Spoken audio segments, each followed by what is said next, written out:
සුබ උදෑසනක් සුබ දවසක් මාධ්‍ය හිතවතුනි. good morning to all of you. පසුගිය 18 සඳුදා දිවුරුම් දුන් නව අමාත්‍ය මණ්ඩලය ඊයේ සඳුදා සවස අතිගරු ජනාධිපතිතුමාගේ ප්‍රධානත්වයෙන් ප්‍රථම වරට රැස් වුණා.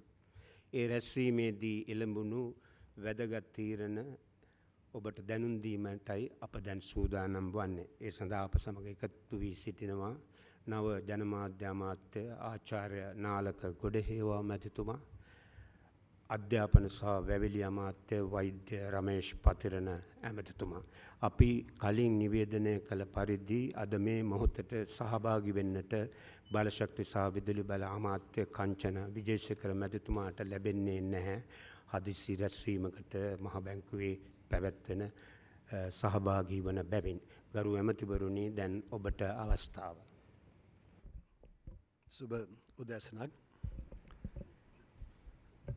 අද මේ කැබිනට් තීරණ දැනුම් දීම සඳහා පැවැත්වෙන මාධ්‍ය සාකච්ඡාවට ඍජුවම හා විද්‍යුත් මාධ්‍ය ඔස්සේ සහභාගී වන සියලුම දෙනා ඉතාමත් සාදරයෙන් පිළිගන්නවා. ඔබ සියලු දෙනාගේ අවසර ඉල්ලනවා මේ වැඩසටහන ආරම්භ කරන්නට. ඔබතුමාලා මම හිතන්නේ මේ වන විටත් බොහෝ දෙනෙක් දන්නවා ඊයේ පැවති කැබිනට් මණ්ඩල රැස්වීමේදී අලුත් කැබිනට් මණ්ඩල සංශෝධනයෙන් පස්සේ සම කැබිනට් ප්‍රකාශකවරු ලෙස ජනමාධ්‍ය අමාත්‍යවරයා විදියට මාවත්, ඒ වගේම මේ වසර දෙක පුරාම දිගටම කැබිනට් සම මාධ්‍ය ප්‍රකාශකවරයා වශයෙන් කටයුතු කරපු අපේ වැවිලි අධ්‍යාපන හා වැවිලි කර්මාන්ත අමාත්‍ය ගරු වෛද්‍ය රමේෂ් පතිරණ අමාත්‍යතුමාත්, ඒ වගේම අලුතෙන් කැබිනට් මණ්ඩලයට මම වගේම එකතු වෙච්ච විදුලි බල හා බලශක්ති අමාත්‍ය ගරු කාංචන විජේසේකර මැතිතුමාවත් පත් කරලා තිබෙනවා. ඉතින් කාංචන විජේසේකර මැතිතුමාට අද මේ රැස්වීමට සහභාගී වෙන්න ලැබෙන්නේ නැහැ. මොකද එතුමාට චීන තානාපතිතුමා සමග මේ වෙලාවේ සාකච්ඡාවක් පැවැත්වෙන නිසා. නමුත් හෙට හෝ අනිද්දා නැවත මෙහිදීම පැවැත්වෙන පුවත්පත් සාකච්ඡාවකදී එතුමා තමුන්නාසලා සමග සහභාගී වෙනවා. මේ වැඩසටහන පටන් ගන්න කලින් මම විනාඩියක් ඔබෙන් අවසර ඉල්ලනවා. ඔබ මම පළවෙනිවරට මුණ ගැසෙන නිසා බොහෝ දෙනෙක් මං ගැන වචනයක් කියලා මේ කතාව පටන් ගන්නට. මම දේශපාලනයට අහම්බෙන් ආපු පුද්ගලයෙක්. කවදාත් දේශපාලනය කරන්න හිතාගෙන හිටපු කෙනෙක් නෙවෙයි. මම වෘත්තිකයෙක්. මම වෘත්තිකයෙක් වශයෙන් ඉංජිනේරුවරයෙක්, වරලත් ගණකාධිවරයෙක්, වරලත් අලෙවිකරුවෙක්, ඒ වගේම කළමනාකරණය පිළිබඳ පශ්චාත් උපාධියක් තියෙන, ආර්ථික විද්‍යාව පිළිබඳ ආචාර්ය උපාධියක් තිබෙන වෘත්තිකයෙක්. අවුරුදු 20ක් විතර පෞද්ගලික අංශයේ වැඩ කරලා ඊට පස්සේ අහම්බෙන් හිටපු ජනාධිපති මහින්ද රාජපක්ෂ මැතිතුමාගේ ඉල්ලීමක් අනුව කඩා වැටුණු ආයතන දෙකක් ගොඩ ගන්නට 2009-2015 කාලේ රාජ්‍ය සේවයට සම්බන්ධ වෙච්ච කෙනෙක්. කියන්නේ ස්වේච්ඡාවෙන්ම අවුරුදු 5ක් රජය සමග වැඩ කරා. රජයේ රැකියාවක් වශයෙන් නෙවෙයි, රජයට කරන උපකාරයක් වශයෙන්. ඊට පස්සේ 2015-2019 කාලේ මම නිදහස් මතධාරියෙක්, දේශපාලන ක්‍රියාකාරිකයෙක් වශයෙන් මේ රට තුලත් ඒ වගේම ජාත්‍යන්තරය තුලත් රට වෙනුවෙන් යම් යම් මත ප්‍රකාශ කරා, විවිධ වැඩසටහන් වලට සහභාගී වුණා. මම දේශපාලනට සම්බන්ධ වන්නේත් මගේ ඉල්ලීමකට නෙවෙයි, වර්තමාන ජනාධිපති ගෝඨාභය රාජපක්ෂ මැතිතුමා විසින් 2020 පාර්ලිමේන්තු මැතිවරණයට ඉදිරිපත් වන ලෙස කළ ඉල්ලීමක් අනුව ගම්පහ දිස්ත්‍රික්කයේ මැතිවරණයට තරඟ කරලා ඡන්ද 3,25,000කට වඩා ලබාගෙන ගම්පහ දිස්ත්‍රික්කයෙන් පළවෙනිය බවට පත් වුණා. මම කිසිම වෙලාවක ඇමතිකමක් ඉල්ලපු කෙනෙක් නෙවෙයි. නමුත් මට පළවෙනි අවස්ථාවේ රාජ්‍ය ඇමති ධුරයක් ලැබුණා නාගරික සංවර්ධන අමාත්‍යාංශයේ රාජ්‍ය අමාත්‍යවරයා වශයෙන්. දැන් මේ අලුතෙන් පැවැත්වෙච්ච කැබිනට් සංශෝධනයේදී මාව ජනමාධ්‍ය අමාත්‍යවරයා වශයෙන් පත් කරලා තිබෙනවා. ඉතින් මම මේ පත්වීම සතුටින් බාරගෙන මගේ දුර කාලය තුළ තමුන්නාසලා සමග සහයෝගයෙන් කටයුතු කරන්නට බලාපොරොත්තු වෙනවා. මම හැමතිස්සෙම ප්‍රජාතන්ත්‍රවාදයට ගරු කරපු කෙනෙක්. මම තදින්ම විශ්වාස කරනවා අපේ රටේ ඕනෑම අර්බුදයකට විසඳුම සොයා ගන්නට අවශ්‍ය වන්නේ ප්‍රජාතන්ත්‍රවාදී රාමුව තුලයි කියලා. ඒ නිසා අත් වශයෙන්ම මම මේ පත්වීම ලැබිලා දිනක් ඇතුළත මම අපේ ජනාධිපතිතුමාට මගේ ඉල්ලාස්වීමේ ලිපිය බාර දුන්නා. පුද්ගලිකව ඒ වෙලාවේ එතුමාට මම කිව්වා මේ රටේ අපේ ආර්ථිකය ගොඩ ගන්න අත්‍යවශ්‍යම දේ තමයි දේශපාලන ස්ථාවරත්වය. දේශපාලන ස්ථාවරත්වය ඇති කර ගැනීම සඳහා මේ කැබිනට් මණ්ඩලයේ තවත් වෙනස්කම් කරන්න අවශ්‍යයි කියලා මට හැඟෙනවා. ඉතින් ඒ සඳහා පූර්වාදර්ශයක් සපයමින් මම ඉවත් වන්නට කැමැතියි කියලා. නමුත් ඒ වෙලාවේ ජනාධිපතිතුමා කිව්වා කලබල වෙන්න එපා. අපිට බොහෝ වැඩ කරන්න තිබෙනවා. ඒ වෙනස්කම් ඉදිරියේදී කරන්නට ජනාධිපතිතුමා බලාපොරොත්තු වෙන නිසා රැඳී සිටින්න කියලා. ඒ අනුව මම රැඳී සිටියා. මම කිසි වෙලාවක ඒ ඉල්ලාස්වීමේ ලිපිය මාධ්‍යයට නිදහස් කරේ නැහැ. මොකද මට මාධ්‍ය සංදර්ශනයක් අවශ්‍ය වෙලා තිබුණේ නැහැ. නමුත් දවස් දෙකකට පස්සේ ඒක පාර්ලිමේන්තුවේ ප්‍රකාශයටපත් වුණා. යම්කිසි විපක්ෂ මන්ත්‍රීවරයෙක් විසින් කෙසේ හෝ දැනගෙන මේ ගැන කියපු නිසා මාධ්‍ය වලින් මගෙන් එන ප්‍රශ්න කරාම බොරු කියන පුරුද්දක් මට කිසි විටක නැති නිසා මම හැම විටම සත්‍ය කියන නිසා මම ඒක පිළිගත්තා. ඉල්ලාස්වීමට හේතුවත් මම කිව්වා, රැඳී සිටීමට හේතුවත් කිව්වා. ඒ නිසා එතනින් මාධ්‍ය ප්‍රචාරණය ලබා ගන්නට මට කිසිම ආකාරයකට අවශ්‍යතාවක් තිබුණේ නැහැ. දැන් අපේ රටේ තිබෙන තත්ත්වය ගැන කතා කරොත් අපි දන්නවා මේ වෙලාවේ මේ රටේ විශාල දේශපාලන හා ආර්ථික අර්බුදයක් තිබෙනවා.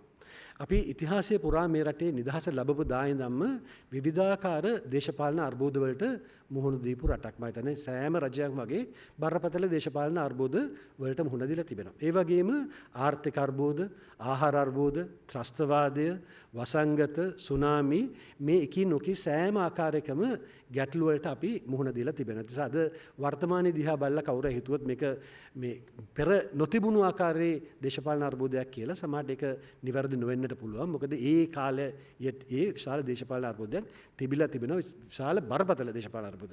නමුත් ආර්ථික අර්බුදයක් වශයෙන් බැලුවාම ආර්ථික විශේෂඥයෙක් වශයෙන් ආර්ථික විද්‍යාව පිළිබඳ ආචාර්ය උපාධියක් තියෙන කෙනෙක් වශයෙන් මේ රටේ ආර්ථිකය ගැන විශාල උනන්දුවකින් පහුගිය කාලෙ තිස්සේම අධ්‍යයනය කරපු කෙනෙක් වශයෙන් මම දකිනවා මේ අපි මුහුණ දෙන්නේ ඉතිහාසයේ අපි මුහුණ දෙන නිදහසෙන් පස්සේ බරපතලම ආර්ථික අර්බුදයට. There has never been an economic crisis like this. This is an unprecedented economic crisis that we all must understand and be aware of. ඉතින් මේ ආර්ථික අර්බුදයේ බරපතලකම මම හිතන්නේ මේ රටේ ඉන්න බොහෝ දෙනෙකුට තවම වැටහෙනවා කියලා. නමුත් මට ඒ වැටහෙන නිසා තමයි මම තදින්ම විශ්වාස කරන්නේ මේ ආර්ථික අර්බුදයෙන් අපිට ගොඩ එන්නට නම් මේ ගොඩ එන්නට බැරි කමක් නැහැ. ගොඩ එන්නට පුළුවන්. හැබැයි ගොඩ එන්නට නම් මේ රටේ දේශපාලන ස්ථාවරත්වය ඉතාමත්ම වැදගත් කියලා. අත් වශයෙන්ම කියනවා මගේ මුලින් ඉල්ලාස්වීමේ ලිපියක් දෙන්නට පවා හේතුනේ ඒ දේශපාලන ස්ථාවරත්වය ඇති කරගන්නට උදව්වක් වශයෙන්. නිසා අපි බලාපොරොත්තු වෙනවා මේ මාධ්‍ය සහෝදර සහෝදරියන්ගෙන් සියලු දෙනාගෙන්ම මෙන්න මේ කාරණේ ගැන ජනතාව දැනුවත් කරන්නට ඔවුන්ගේ සහාය ලබා ගන්නට අපිට උදව් කරන්න කියලා. මම ප්‍රජාතන්ත්‍රවාදී විශ්වාස කරන කෙනෙක්. අපිට මාධ්‍ය නිදහස ගැන අපි සම්පූර්ණ විශ්වාස කරනවා. අපි කිසි විටක මාධ්‍ය නිදහසට බාධා නොකළ යුතුයි. ඒ නිදහසේ පවත්වාගෙන යන්නට ඉඩ දිය යුතුයි. විශේෂයෙන්ම විවේචන ඉවසන්නට, විවසන දරා ගන්නට රජයකට පුළුවන් වෙන්නට ඕනේ. අපි කරන්නට ඕනේ ඒ විවේචන වලට සත්‍ය කරුණු වලින් පිළිතුරු දීම පමණයි. ඒ නිසා ජනමාධ්‍ය අමාත්‍යවරයා වශයෙන් ඔබේ මම වැඩ කරන කාලය තුල ඒක උපමන කාලයද කියලා මම දන්නේ. ඉතාමත්ම කෙටි කාලයක් වෙන්නත් පුළුවන්, දීර්ඝ කාලයක් වෙන්නත් පුළුවන්. මම ඒ තනතුරේ ඉන්නතුරු මගේ නිලධාරීන්ට ඒ වගේම අප සමග තියෙන සියලුම රාජ්‍ය ආයතන වලට මගේ උපදේශය වන්නේ ජනතාවට ඇත්ත කියන්න. ජනතාවට සත්‍ය තොරතුරු දෙන්න. ජනතාවට තීරණය කරන්න දෙන්න හරි දේ කුමක්ද, වැරදි දේ කුමක්ද කියලා. මගේ උපදෙස මෙතෙක් පහුගිය දින කිහිපෙ මම ඒ ආයතන ප්‍රධානීන් හම්බුණා. විවිධ නිලධාරීන් හම්බුණා. මේ හැම කෙනෙකුට කිව්වේ ඔබේ වගකීම ආණ්ඩුව ආරක්ෂා කිරීම නෙවෙයි, ඔබේ වගකීම රට ආරක්ෂා කරන එකයි කියලා. මම අපි සියලු දෙනාම කැබිනට් මණ්ඩලෙත් අද ඉන්න සියලු දෙනාම තරුණ කැබිනට් මණ්ඩලයක් අපි සියලු දෙනාම විශ්වාස කරන්නේ ඒකයි. මේ රට රැකගෙන ඉදිරියට යාම තමයි අපි සියලු දෙනාගේම අවශ්‍යතාව වන්නේ. ඉතින් මම මෙතනින් එහාට මේ ගැන කතා කරන්නේ ඔබෙන් ඉදිරිපත් වෙන ප්‍රශ්න වලට අපි උත්තර දෙමු. දැන් අපි කැබිනට් තීන්දුව ගැන ප්‍රකාශ කිරීම පටන් ගනිමු. ඒකේ මම කරුණු දෙකක් ගැන පමණක් කතා කරනවා. ඊට පස්සේ මගේ සහෝදර කැබිනට් ප්‍රකාශක වෛද්‍ය රමේෂ් පතන ගරු වෛද්‍ය රමේෂ් පතන මහත්මයා එතනින් පස්සේ පටන් ගන්නෙවි. මම පටන් ගන්න මුලින්ම එක කැබිනට් තීන්දුවක් ගැන මේ මාධ්‍ය වලට අදාළ වන අපි දන්නවා පහුගිය කාලේ අපේ රටේ තිබිච්ච එක විශාල ගැටලුවක් තමයි මට මුගදෙනේ සම කතා කරද්දී දැනගන්න ලැබිච්ච මේ තොරතුරු දැනගැනීමේ තියෙන අපහසුතාව. විශේෂයෙන් මම පහුගිය දිනවල රජයේ පවණක් නෙවෙයි පෞද්ගලික අංශයේත් ආයතන ප්‍රධානීන් ඒ වගේම මාධ්‍යවේදීන් සම කතා කරනකොට හැමදෙන්නම කිව්වා අපිට රජයෙන් තොරතුරු ලබා ගැනීමේදී හරියාකාර ක්‍රමවේදයක් නැහැ. ඒ නිසා සමහර වෙලාවට අපි යමක් ගැන කතා කරනකොට අපි සත්‍ය තොරතුරු අරගෙනද කරන්නේ නැද්ද නැද්ද කියලා හරියට දන්නේ නැහැ කියන එක. ඒ නිසා ඊයේ කැබිනට් මණ්ඩලයට මම යෝජනාවක් කරා අපි මේ සතියකට වරක් පවත්වන මේ කැබිනට් මණ්ඩල තීන්දුව දැනුම් දීමටත් විටින් විට පවත්වන මාධ්‍ය රැස්වීම් වලටත් අමතරව සතියේ දින 7ම ඔබ වෙනුවෙන් මේ ස්ථානයේ මාධ්‍ය සාකච්ඡාවක් පවත්වන්නට. ඒ මාධ්‍ය සාකච්ඡාවට අපි බලාපොරොත්තු වෙනවා ඒ අවස්ථාවල අවස්ථානුකූලව රටේ තියෙන ගැටලු ප්‍රශ්න අනුව අපිට වැදගත්මයයි හැඟෙන අමාත්‍යාංශවල අමාත්‍යවරුන් ලේකම්වරුන් හෝ ඔවුන්ගේ තොරතුරු සපයන්නන් ගෙන්නාගෙන මෙතන ඒ සාකච්ඡාව පවත්වාගෙන යන්නට ඒක මෙතන හෙට සිට පටන්ගෙන සතියේ සෑම දවසකම ඒ මාධ්‍ය සාකච්ඡාව පැවැත්වෙනවා. එතකොට ඔබට අවශ්‍ය කරන සත්‍ය තොරතුරු ඒ ආයතන සම්බන්ධයෙන් ඒ අමාත්‍යාංශ සම්බන්ධයෙන් ලබා ගන්නට පුළුවන්. ඔබට අවශ්‍ය කරන ප්‍රශ්න අසා දැනගන්නටත් පුළුවන්. ඊට අමතරව අපි හවස් වරුවෙත් උදේවරුට අමතරව හවස් වරුවෙත් අවශ්‍ය වේලාවට අවශ්‍ය ආකාරයට ප්‍රවෘත්ති සාකච්ඡා පවත්වන්න බලාපොරොත්තු වෙනවා. ඉතින් අපේ බලාපොරොත්තු වෙන්නේ හැකියතාක් දුරට ඔබට ලැබෙන තොරතුරු ප්‍රමාණය වැඩි කරන්නටත් ඒ සත්‍ය තොරතුරු ඔබට ලබා දෙන්නට. ජනතාවට පුළුවන් ඒවා ගැන විචාරය කරලා අවශ්‍ය කරන තීන්දුව తీරන ගන්න ඔබට පුළුවන් අපෙන් අවශ්‍ය කරන ප්‍රශ්න අහන්නට. ඒක අපි ඊයේ ගත්ත එක වැදගත් කැබිනට් තීන්දුව. ඊළඟට මම දෙවෙනි කාරණේ කියලා අපේ ගරු රමේෂ් පතන මතුමාට දෙනවා. දෙවෙනි කැබිනට් තීන්දුව මේ අපි ඊයේ ගත්තේ මේක මීට පෙර කැබිනට් මණ්ඩලයකදී ගත්ත තීන්දුවක් තවදුරටත් සරල කිරීමක්. දැනට මාසයකට පමණ පෙර කැබිනට් මණ්ඩලයේ තීන්දුවක් අරන් තිබුණා මේ දීර්ඝකාලීන වාස වීසා නිකුත් කිරීමේ ක්‍රමවේදය සම්බන්ධයෙන් තීන්දුවක්. ඔබතුමාලා දන්නවා අපි ඕනෑම ලෝකයේ බොහෝ රටවල ඒ රටවලට විදේශ මුදල් ගෙන්වා ගැනීම සඳහා භාවිතා කරන උපක්‍රමයක් තමයි දීර්ඝකාලීන වාස වීසා රෙසිඩන්ස් වීසා නිකුත් කිරීම. ලෝකයේ හුඟක් රටවල භාවිතා කරන උපක්‍රමයක්. අපේ රටෙත් ඒ උපක්‍රමය භාවිතා කිරීම සඳහා කැබිනට් මණ්ඩලයට මීට පෙර මාසයකට පමණ පෙර යෝජනාවක් අනුමත වෙලා තිබුණා. මම හිතන්නේ මෙතනදී ප්‍රකාශ වන්නටත් ඇති. ඒ ක්‍රමය තවදුරටත් සරල කරලා ඊයේ ඒ ගැන අනුමැතිය කැබිනට් මණ්ඩලයෙන් ලබා දුන්නා. එතෙන්දී වර්ග දෙකක වාස වීසා ගැන අපි කතා කරා. පළවෙනි එක තමයි ඔබතුමාලා දන්නවා ලංකාවේ මේ වෙලාවේ සහාධිපත්‍ය මහල් නිවාස විශාල ප්‍රමාණයක් ඉදිවෙමින් පවතිනවා. මේ වෙලාවේ රටේ තියෙන ආර්ථික අර්බුදයත් එක්ක අත් වශයෙන්ම හුඟක් දේවල් විකුණා ගන්නටත් අපහසු තත්ත්වයක් තිබෙනවා.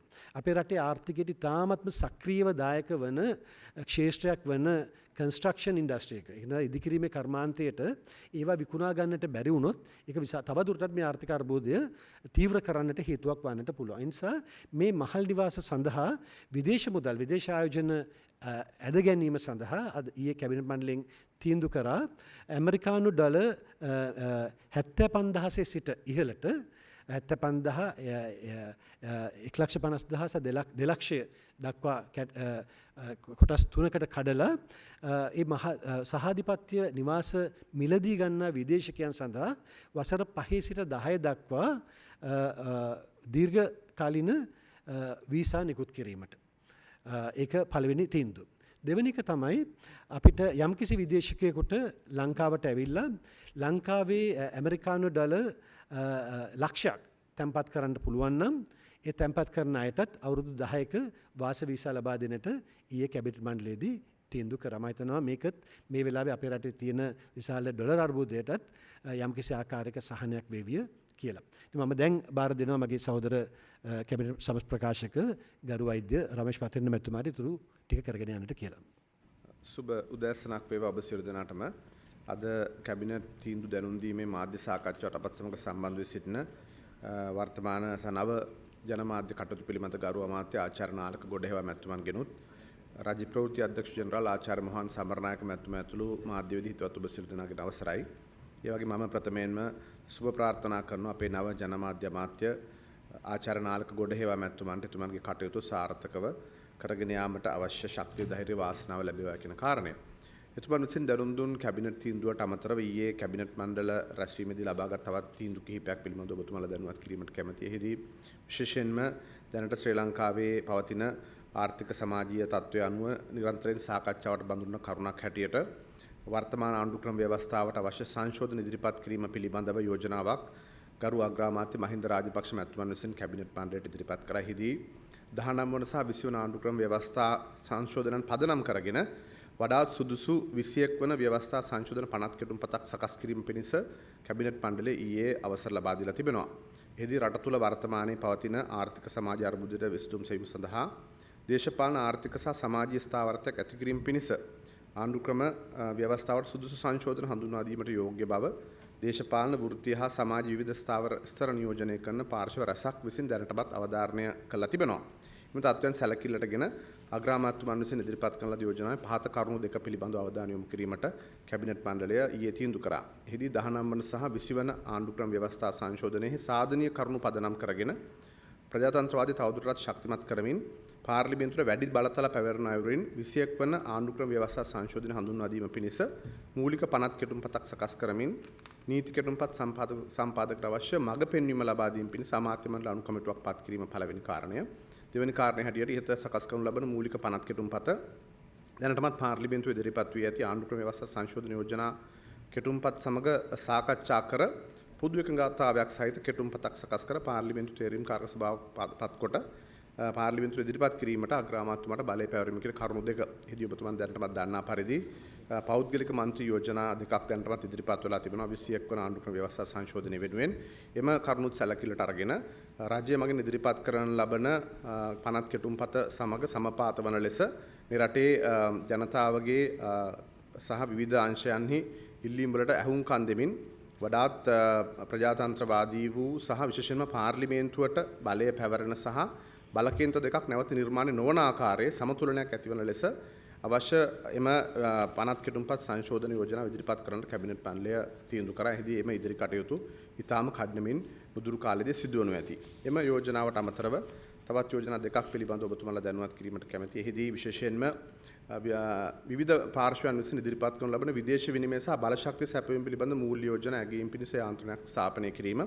රට වර්තමානයේ මුහුණ දෙන ආර්ථික අර්බුදය පිළිබඳව රටට මේ කරුණට දීර්ඝකාලීන වශයෙන් සහ මධ්‍යකාලීන වශයෙන් පිළියම් යෙදීම පිණිස දැනටමත් විවිධ පාර්ශ්ව යෝජනා රැසක් ඉදිරිපත් කරමින් තිබෙනවා. එහිදී මිත්‍රශීලී රාජ්‍යයන්, ජාත්‍යන්තර සැපයුම් කරුවන් සහ දේශීය පෞද්ගලික අංශ විසින් විවිධ ස්වරූපයේ යෝජනා විශේෂයෙන්ම බලශක්ති ක්ෂේත්‍රය ආවරණය වන පරිදිත් මූල්‍ය ක්ෂේත්‍රය ආවරණය වන පරිදිත් යෝජනා රැසක් ඉදිරිපත් කරලා තිබෙනවා. එම යෝජනා සාධනීය යෝජනා පිළිගෙන ඉදිරියට වඩාත් ඉහළ කළමනාකරණයකින් යුක්තව ඉදිරියට ගෙන යාම පිණිස එම යෝජනා සලකා බලා විශ්ලේෂණය කර අනුගමනය කළ යුතු ක්‍රියාමාර්ග පිළිබඳව නිර්දේශ ඉදිරිපත් කිරීම පිණිස අග්‍රාමාත්‍ය ලේකම්තුමන්ගේ ප්‍රධානත්වයෙන් කමිටුවක් පත් කිරීමට කරු අග්‍රාමාත්‍යතුමා ඉදිරිපත් කරන ලද යෝජනාවකට ඊයේ කැබිනට් අනුමැතිය ලබා දීලා තිබෙනවා.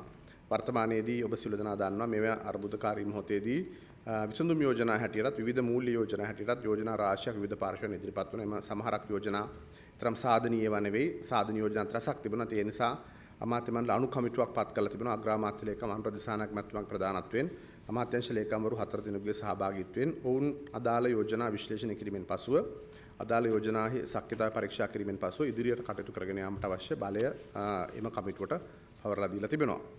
ඊට අමතරව ගරු ඛනිජ තෙල් බලශක්ති සහ විදුලි බල අමාත්‍යවරයා හැටියට කාංචන විජේසේකර මැතිතුමන් විසින් 2002 අංක 33 දරන ඛනිජ තෙල් නිෂ්පාදන විශේෂ විදුලි පනත සංශෝධනය කිරීම සඳහා ඉදිරිපත් කරන ලද කැබිනට් මණ්ඩල පත්‍රිකාවට කැබිනට් අනුමැතිය ලබා දීලා තිබෙනවා. එහිදී පසුගිය දිනවල අපිට රටේ ඇතිවෙච්ච තත්ත්වයක් සමග ඛනිජ තෙල් ආනයනය සම්බන්ධයෙන් සහ බෙදා හැරීම සම්බන්ධයෙන් ගැටලු රාශියක් මතුවලා ජනතාව බලවත් අපහසුතාවයට පත් වුණා. එම ගැටලු ඉදිරි කාලයේදී අවම කර ගැනීම පිණිස විශේෂයෙන්ම රටේ තෝරාගත් අංශ සඳහා ඔවුන් විසින්ම ඛනිජ තෙල් ආනයනය කිරීම පිණිස අවශ්‍ය සහයෝගය ලබා දීමට විශේෂයෙන්ම විදුලි බල ක්ෂේත්‍රයේ දීවර ක්ෂේත්‍රයේ සහ අපනයන සම්බන්ධ කර්මාන්තකරුවන්ට අවශ්‍ය ඉන්ධන ඔවුන් විසින්ම ආනයනය කර ගැනීම ඇතුළු තෝරාගත් පිරිසක් වෙනුවෙන් එම අනුමැතිය ලබා දීමට අවශ්‍ය සංශෝධන ඛනිජ තෙල් නිෂ්පාදන විශේෂ විද්‍යාන පනත ඇතුළත් කරන්නට අවශ්‍ය යෝජනාවක් ඉදිරිපත් කළ තිබෙනවා. එහිදී රටේ ආර්ථික ක්‍රියාකාරම් සඳහා ඉන්ධන අවශ්‍ය වන අංශ තෝරාගෙන එක් ක්ෂේත්‍රවලට අවශ්‍ය ඉන්ධන ප්‍රමාණයෙන් තනි වාහනයනය කර භාවිතා කිරීම සහ බලපත්‍රයක් ලබා දීම යෝග්‍ය බව හඳුනාගෙන තිබෙනවා. ඒ වෙනුවෙන් 2002 අංක 33 දරන ඛනිජ තෙල් නිෂ්පාදන විශේෂ විද්‍යාන පනත සංශෝධනය කිරීමට පනත් කෙටුම්පතක් සකස් කරන ලෙස නීති කෙටුම්පත් සම්පාදකට උපදෙස් ලබා දීමට බලශක්ති ඇමතුමා විසින් ඉදිරිපත් කරන යෝජනාවට තමයි කැබිනට් අනුමැතිය ලබා දීලා තිබෙන්නේ. බොහොම ස්තුතියි. මාධ්‍ය මිතුරනි දැන් ඔබේ අවස්ථාව ප්‍රශ්න ඇසීම සඳහා කාලය උපරිම පිරිමැස්මෙන් ප්‍රයෝජන ගැනීමට අපේ අර පැරණි ඉල්ලීම මතක් කරනවා වරකට එක් ප්‍රශ්නය බැගින් අහන්න අයටත් අවස්ථාව දීම පිණිස. අපේ ලේඛනයේ මුලින්ම සිටින්නේ හසිනී ඒකනායක මෙනවිය ස්වර්ණවාහිනී. හසිනී. උදේ ගමන්පිල මන්ත්‍රීතුමා ආණ්ඩුවට අභියෝගයක් කරනවා පුළුවන් නම් 113 දෙන්නන්ට ආණ්ඩු බලය නැහැ බහුතර බලය දැන් ආණ්ඩුවට නැහැ කියන කාරණාව. ඇත්තටම ආණ්ඩුවට පක්ෂපාතීව මේ වෙලාවේ කී දෙනෙක් ඉන්නවද ඇමතුමා? ඒ සම්බන්ධයෙන් ලේඛනයක් ඔබතුමාලට අතුව තියෙනවද? හසිනී අපට ඇහෙනවා ඔබ ඇහෙනවා මදි. මම ඇහෙනවද? දැන් ඇහෙනවා. හරි. ඇමතුමා උදේ ගමන්පිල මන්ත්‍රීතුමා මේ ආණ්ඩුවට අභියෝගයක් කරනවා 113 නැහැ ආණ්ඩුවට දැන් බහුතර බලය නැහැ කියන කාරණාව සම්බන්ධයෙන්. දැන් මේ වෙනකොට ආණ්ඩුවේ බහුතර බලය ගිලිහිලා ගිහිල්ලාද ඔබතුමාලා සතුව ඒ සම්බන්ධයෙන් ලේඛනයක් තියනවාද කී දෙනෙක් ආණ්ඩු පක්ෂයට පක්ෂපාතී කියන එක සම්බන්ධයෙන්? අපි දන්නා තරමට අපි දන්නේ පාර්ලිමේන්තුවේ සිටින විපක්ෂයට අමතරව මට 39 දෙනෙක් කියලා තියෙනවා උන් ස්වාධීන වෙනවා කියලා. ඒ හැරුණු විට කිසිම කෙනෙක් අපි දන්නා තරමට නම් කියලා නැහැ ආණ්ඩුවට විරුද්ධ වෙනවා කියලා. ඉතින් ඒ නිසා මේ වෙලාවේ ඒ කියන ප්‍රකාශය ගැන අපිට කියන්නට බෑ ඒක වැරදිද නිවැරදිද කියලා. ඔවුන් සංඛ්‍යා යම් කිසි විධිමත් ක්‍රමවේදයකට ඉදිරිපත් කරලා පස්සේ තමයි අපිට ඒක කියන්නට පුළුවන්. ඒ නිසා ඔබේ ප්‍රශ්නෙට උත්තරේ අපි දන්නා තරමට ඒක නිවැරදිද වැරදිද කියලා කියන්නට හැකියාවක් අපිට නැහැ. ඊළඟට එම් මනෝචිත්‍ර මහත්මිය වීරකේසරි පුවත්පත.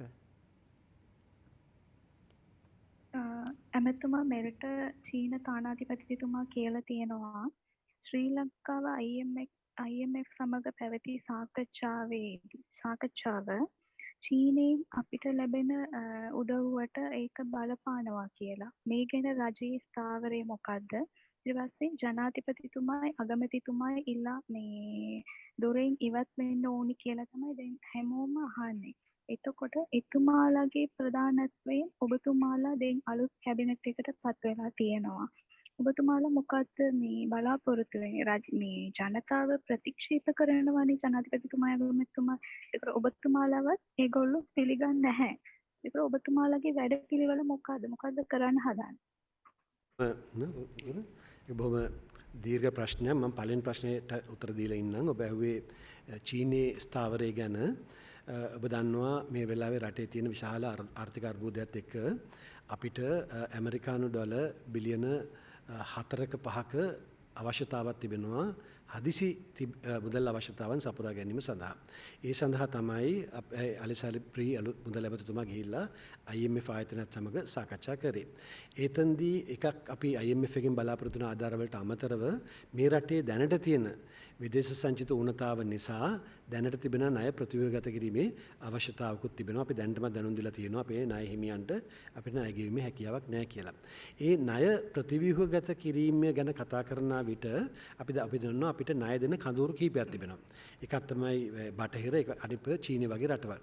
ඒතර බටහිර රටවල් බොහෝ දුරට මේ IMF එකෙන් අපිට දැන් ලැබිලා තියෙන අනුමැතියත් සමග මේ කාරණයට සාධනීය ලෙස සහාය දනට ඉඩ තිබුණත් චීනය දැනට දක්වන ස්ථාවරය තමයි ඔවුන් ලෝකේ පුරාම විවිධ රටවලට ණය දීලා තිබෙන නිසා එක රටකට පමණක් ඒ ආකාරයට ණය ප්‍රතිව්‍යුහගත කරන්නට ගියොත් ඒක ඔවුන්ගේ අනෙක් රටවලටත් බලපානවාය කියලා.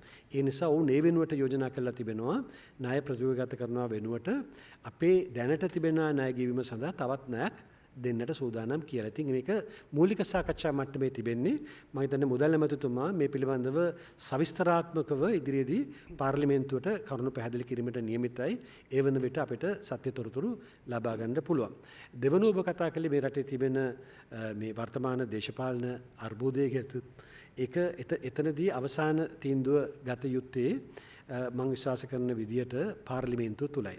මොකද මෙතනදී අපි මම මුලින්ම කියලා තියෙනවා මේ රටේ ඉතිහාසයේ පුරාම දේශපාලන අරගල තිබිලා තියෙනවා, දේශපාලන අර්බුද තිබිලා තියෙනවා. ඒවයි වරදක් නැහැ. දේශපාලන අරගල වලින් හැමතිස්සෙම මතුවන්නේ ජනතාවගේ තියෙන පීඩනය, ජනතාවගේ කොටසක් තුළ තිබෙන යම්කිසි ආණ්ඩු විරෝධය.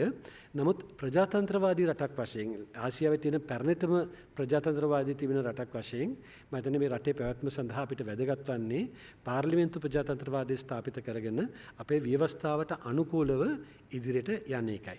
ඒ නිසා ওই කරුණ වලට අවසාන විසඳුම තිබෙන්නේ පාර්ලිමේන්තුව තුලයි කියලා අපි විශ්වාස කරනවා. අපි ගරු රමේෂ් පතනමතුන් හරි කියනවා. ඊළඟ ප්‍රශ්නය. අතුල ඇතුළත් මුදලි මහතා ලංකා E-News අතුල.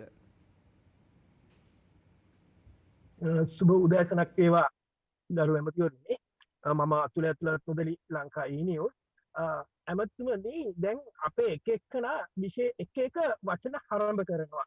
විදේශ විනිමය නෑ, උද්දමනයක් තියෙනවා. ඒ වගේ ආර්ථික විද්‍යාවේ තියෙන වචන ආරම්භයක් තියෙනවා ඒ රට තුල. ඒකත් කරන්නේ අපේ ඇමතිවරු, මන්ත්‍රීවරු ඇතුළු පිරිසක්. නමුත් මේ අපේ සාමාන්‍ය ජනතාවට ওই වචන ආරම්භ වලින් ඇති කිසිම වැදගත්කමක් නැහැ. ඒකට හේතුව මේ වෙනකොට සහල් කිලෝ එකක් රුපියල් 250ක් ඉක්මවාලා ගිහිල්ලා තියෙනවා. නමුත් අසරණ ජනතාවගේ මම පෙනී හිටින්නේ මේ අසරණ ජනතාව වෙනුවෙන් ජනතාවට කිසිම ආකාරයකින් ඔවුන්ගේ වැටුප වැඩි වෙලා නැහැ. රුපියල් 1200ක් දෛනිකව කුලියක් කරලා ගන්න වැටුපක් ලබා ගන්න පුද්ගලයන්ට මේසා විශාල සහල් ඇතුළු අත්‍යවශ්‍ය පරිභෝජන භාණ්ඩ සඳහා මුදල් වැය කිරීමේ හැකියාවක් නැහැ. මේ අවස්ථාවේ ඔවුන්ගේ බඩගිනි නිවන්න ඔබතුමාලා විශේෂ වැඩපිළිවෙලක් යෝජනා කරලා තිබෙනවද? යම්කිසි මිල පාලනයකට හෝ ගිහින් ඔවුන්ට අවශ්‍ය කරන අත්‍යවශ්‍ය ආහාර ද්‍රව්‍ය ටික ලබා ගැනීමට හෝ අවස්ථාව ලබා දෙනවද? නැතිනම් ඔවුන් බඩගින්නේ මැරෙන්න ඉඩ හරිනවාද? අතුල ඔබතුමා වැදගත් කළ ඉතාම වටිනා සහ කාලෝචිත ප්‍රශ්නයක්. මේ ආර්ථික අර්බුදය හැමුවේ මේ රටේ ජනතා විශාල පීඩනයකට පත් වෙලා තිබෙනවා. අපි සෑම කෙනෙක්ම හොඳින් දන්නා කාරණයක්. මේකට බලපාන ප්‍රධාන කරුණු දෙකක් තුන. එකක් තමයි පසුගියදා ලෝකයේ ඇතිවෙච්ච කොරෝනා තත්ත්වයත් සමග ලෝකයේ සැපයුම් ජාල රාශියක් බිඳ වැටුණා. ඒ හරහා ඇතිවෙච්ච පීඩනය ශ්‍රී ලංකාවට දැනෙනවා. උදාහරණයක් හැටියට අපේ රාජ්‍යයේ බලයට පත් වුණකොට 2019 දී බොරතෙල් බැරලයක මිල තිබුණේ ඩොලර් 62ක් හැටියට. අද ඒක දෙගුණයක් වෙලා තුන ආසන්න වශයෙන් ඩොලර් 113යි පසුගිය සතියේ බොරතෙල් බැරලයක මිල. එහි ඒක ඍජුවම මේ රටේ ජනතාවට ප්‍රේෂණය වෙනවා. ඒක ජනතාවට දරාගත නොහැකි පීඩනයක්. ඒ වගේම පොහොර තිරිඟු පිටි ඇතුළු ද්‍රව්‍ය වල මිලත් ආසන්න වශයෙන් දෙගුණයක් වැඩි වෙලා තිබෙනවා. එහි පීඩනය රටේ ජනතාවට දෙනවා. මොකද අපි මේ රටේ සියලුම විශේෂයෙන්ම සහල් හැරුණුකොට එළවලු සහ පළතුරු හැරුණුකොට අනිකුත් සියලුම දේ ශාතිශ බහුතරයක් අපි පරිභෝජනය කරන ද්‍රව්‍ය පිට රටින් ගෙන්වන්නේ ඩොලර් බිලියන 22ක වාර්ෂික පිරිවැයක් දරමින්. ඒ නිසා එම භාණ්ඩ මිල වැඩිවීම හරහා මේ රටේ ජනතාව අපහසුතාවට පත් වෙලා තිබුණා. ඒක ප්‍රථම වතාවට දැනුනේ අපේ රටේ ජනතාවට කොරෝනා අර්බුදය හමුවේ. ඒ අවස්ථාවේදී රටේ ආර්ථිකය කළමනාකරණය කරගෙන මේ රටේ දුකටපත් වෙච්ච ජනතාවට අවස්ථා කිහිපයකදීම රුපියල් 5000 බැගින් දීමනා ලබා දෙන්නටත් ඒ වගේම ඒ කොරෝනා අවධියේදී වුණත් රෝගී ජනතාවට විශේෂ සහන රසක් සලසන්නටත් අපි කටයුතු කළා. ඉතින් අපි මේ ආර්ථික අර්බුද දෙස නැවත හැරිලා බලනකොට අපේ යම් යම් තීන්දුව අතපසු වීම නිසා යම් පමණකට අපේ ආර්ථික ගැටලුවකට මුහුණ දීලා තිනවා. ඒ හරහා මේ වර්තමාන ආර්ථික පීඩනය අපිට දැනෙන්න පටන් ගන්න තිබෙනවා. මේ අවස්ථාවේදීත් අපි මුදල් අමාත්‍ය අලි සබ්රි මැතිතුමා විශේෂ උත්සාහයක් ගන්නවා.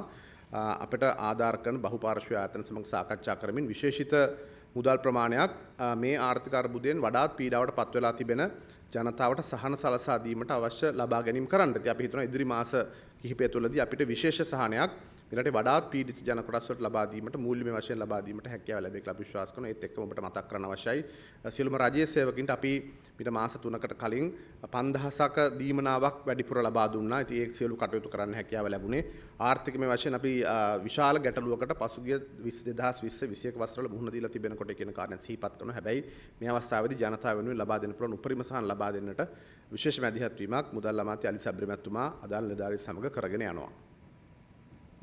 ගගන පෙරේරා මහතා ගුවන්විදුලි සංස්ථාව.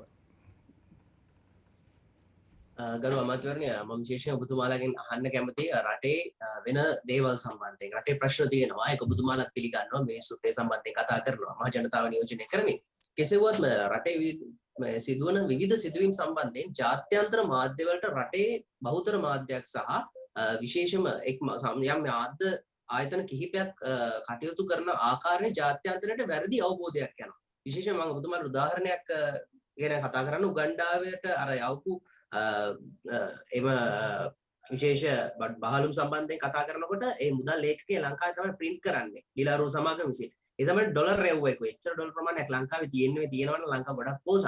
මම සම්පති ඔබතුමාගේ වර්තමාන ජනමාධ්‍ය අමාත්‍යවරයා විදිහට මම කැමතියි ඔබතුමාගෙන් දැනගන්න මේ මේ සම්බන්ධයෙන් ඔබතුමාලා කොහොමද පැහැදිලි කරන්නේ? ඔබතුමාලා කොහොමද මාධ්‍යයට අනුගමනය කරන්න කොහොමද ඔබතුමාලා මාවත සකස් කරලා දෙන්නේ කියලා ඔබතුමාගෙන් පැහැදිලි ප්‍රකාශයක් ලබා ගන්න කැමතියි.